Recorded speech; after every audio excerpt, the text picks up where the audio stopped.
Hello everyone and welcome to today's video. Today's topic will be why I think Sebas is one of the best characters in Overlord. Overlord has such a great cast of characters in the show and light novels. But I'm going to tell you why Sebas is one of the best characters in this story. First off, Sebas being one of the only strikers in the Tomb of Nazareth and using hand-to-hand combat to fight already makes him a badass. I'm not gonna lie. That shit is so badass. Especially in a world where people use magic and swords to fight and then he just chooses to scrap people. I just think that's crazy and badass. And I think other people do also think that's pretty badass. I'm pretty sure I'm not the only one who thinks this. Not only that, it makes some of his flexes so great because all he needs is his hands. He just swaps hands with people and that's it. Especially the one scene, and I think the scene is like perfectly describes him, is when the fat piece of shit guy who was working for the kingdom was in the slave trade market, and when we see him there, he's just beating the shit out of this girl, like just beating the fuck out of her, going to town on her ass. And with this, then he tries to rape her, and then Sebas just comes in and just doesn't even say anything to him, just walks up to him and he goes, "So you like hitting people, huh?" And just slaps him across the face and just stops. And then the guy looks at him and he was like, why did you just do this? And then after he says something, he just continues to slap the fuck out of him, bitch slap the fuck out of him. And this scene is so great because after that he like throws him out of the bed and throws him in the hallway, and the guy is just screaming for help, like, and he's just saying this, why isn't anyone helping me? Where is everyone? Why isn't anyone coming? And Sebas just looks at him, oh, you mean your friends? Yeah, they're already dead or they're unconscious. I'm just giving to you what you deserve. And the guy is just sitting there begging for his life, and then Sebas just kicks him in the stomach and leaves him and just says, sit there and rot like you deserve. And to me, that scene was so savage and just shows so much of Sebas's character. Just that little scene, it shows like how much he cares about other people and how much he doesn't care about people. I mean, it was also funny as hell when he was walking away, not even saying a fucking word to him, not caring, like he was just dirt on his shoe. Just, oh man, that scene was perfect. But there's also other scenes where he's super badass, like when he faces off against 6 armed members all by himself. He takes on like 5 of them all by himself, and they're like doing these introductions and like they have a huge ass crowd like just for him, just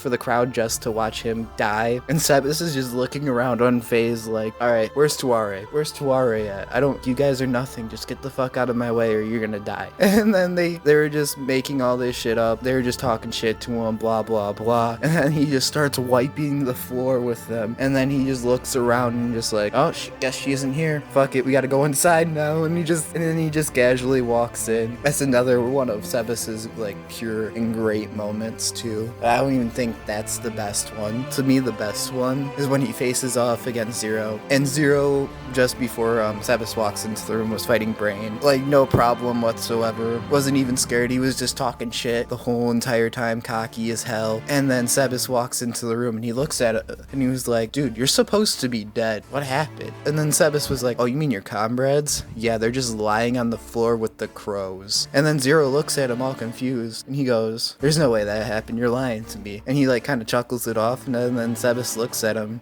shrugs, and goes, sometimes the truth is hard to believe. And then Zero looks at him just the same way, just confused as all hell, and he goes, alright, time out, Glass. We're gonna have to put our fight on hold. I need to take care of Grandpa real quick. And then Zero continues to like power up, use all his stat boost abilities and shake him more powerful.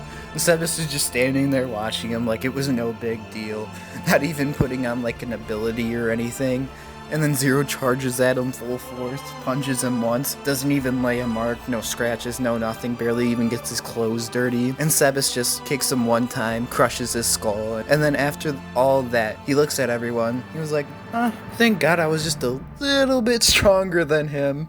And we all know he's bullshitting and lying. Oh my god, dude, that scene was, it was so good, dude. The savagery in this man when he doesn't even try to show it is crazy. It's just so good and it's so crazy. But the savage part of him is great, don't get me wrong. He also has more depth to his character because he's a compassionate person. He cares about people who don't treat people like shit or who are generally just looking for help and they're just trying to get by, compared to people people who are trying to abuse others below them, because Sebas doesn't believe in that. In his mind, he thinks people should always help people. Granted, he also did get this from his creator, Touch Me, because Touch Me always believed that too. Shown when he was, you've seen this when Touch Me saved Ainz in like the first season of Overlord, and you also see this in Sebas when you first meet Tuare and she's sitting there beaten to a bloody pulp, half to death, and then Sebas was like, he just stops there and just goes, "Do you need help, miss? I can help you if you want, but only if you want me to." And she agrees for the help, and he actually does help her. He takes care of her, he heals all her injuries, he feeds her, he bathes her, he makes sure she has clean clothes to wear, and he didn't have to do this for this one human girl. Even Solution was like, "Why did you bring that thing here?" Not even recognizing her as a human being, or like not even as a person to be worth any, if you get what I mean, because it's hard to like describe it with Overlord, because obviously no one's a human being on the Tomb of Nazareth. Fucking Sebas isn't even a human, and he looks human. But it's not only that where we see it, we also see it with the one guy who threw Tuare on the streets, and he was like, "Dude, if you take her, I'm gonna die." He was like, "I have nowhere to go. If you take her, I'm dead. Please don't do this to me." And then Sebas was like, "Alright, bro, here's some money. This should get you out of the country. But if you come back here, I will fucking kill you."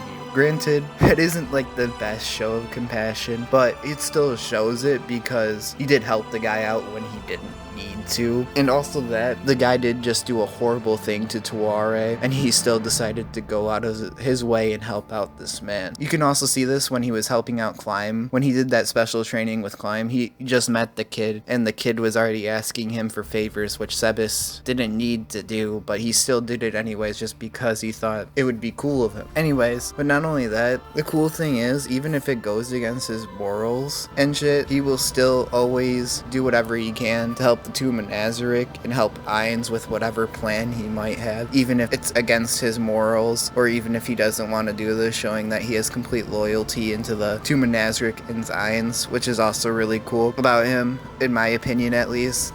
I always like characters where you can see loyalty into something. That's why Gazif is also one of my favorite characters. I may make a video on him, I may not, I don't know yet. He's a really good character too. But anyways, he shows his loyalty to Ainz when he puts in an attack, able to kill Tuare when Ainz asks him to, and then he looked shocked when he didn't have to kill her. And because of this, he showed his loyalty and showed that this one girl wasn't able to take away his loyalty, which is pretty cool. And not only that, I also like him and Debbie are just smug, just little roasting contest in a way, like how they always just have a fucking attitude with each other, and how they always have something to say about one another in like the most well put way possible. I think it's funny as hell. I would honestly just want to see them roast each other off. I think that would be a great scene, but it will never happen because it's just not in their characters to do that. But that's about it for the video. I hope you guys enjoyed, and please like, comment, and subscribe. Tell me what you think about Sebas below. Tell me if you think I missed anything. I didn't really want to get into his powers into this video because I just wanted to be more on the character and why I liked him himself instead of what he's capable of. But if you liked the video, please like, comment, and subscribe, and I'll see you next time.